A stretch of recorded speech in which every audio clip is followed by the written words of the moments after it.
और अगर आज की डेट की बात करी जाए यानी कि नवंबर 2025, तो ये रेशियो है 80 टाइम्स। यानी कि आप 1 ग्राम के सोने के सिक्के को एक्सचेंज कर सकते हो 80 ग्राम के चांदी के सिक्के के बदले में। अब यहां पर एक बहुत ही इंटरेस्टिंग चीज है समझने वाली कि गोल्ड और सिल्वर के बीच में प्राइस का जो डिफरेंस है वो है अराउंड 80 टाइम्स, लेकिन जो सप्लाई है उसमें डिफरेंस है 10 टाइम्स। यानी कि जो अबव ग्राउंड सिल्वर अवेलेबल है वो गोल्ड से सिर्फ 10 गुना ज्यादा है, लेकिन प्राइस 80 गुना ज्यादा है। तो जब मैंने देखा तब मैंने अपने आप से क्वेश्चन पूछा कि इतना बड़ा डिफरेंस क्यों है, उसके पीछे क्या रीजन है।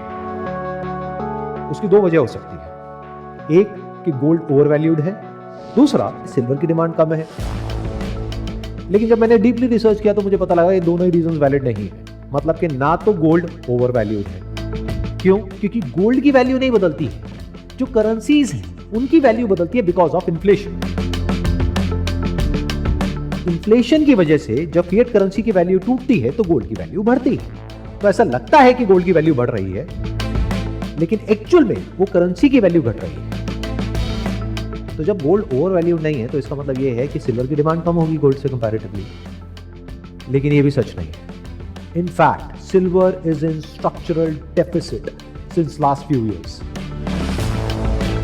इस वजह से पिछले कुछ सालों से पूरे वर्ल्ड में सिल्वर की जो डिमांड है वो सप्लाई से बहुत ज्यादा है।